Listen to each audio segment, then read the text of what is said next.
ভারতে গরু নিয়ে দিন দিন অদ্ভুত সব কাণ্ড বেড়েই চলেছে। এখানে গরুর মূত্র হয়ে উঠেছে পবিত্র পানীয়।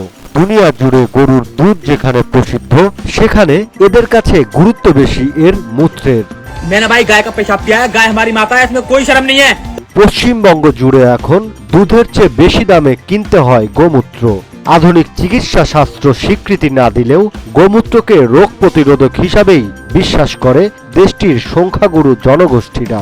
দেশটির কয়েকটি রাজ্যের মতো কলকাতায় গত ৩-৪ বছরে তুঙ্গে উঠেছে গোমূত্রের বিক্রি ব্যবসা।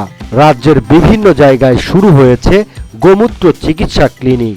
এবার আমি গোবরটা নেব, গোবরটা নিয়ে এই সাইডটায় রাখবো। আর দেখো বিরিয়ানিটা দেখো। চাহিদা বেড়ে যাওয়ায় অন্য রাজ্যের গোশালা থেকে মূত্র নিয়ে আসার জন্য গড়ে উঠেছে মধ্যস্বত্বভোগী এজেন্টও। গত কয়েক বছরে এখানে গোমূত্রের চাহিদা 5 গুণ বেড়েছে। তিনি বলেন, মাসে প্রায় 10,000 লিটার গোমূত্র বিক্রি হয় পশ্চিমবঙ্গে। এ রাজ্যে তেমন উৎপাদন নেই, তাই আমরা নাগপুর থেকে আনিয়ে দেই।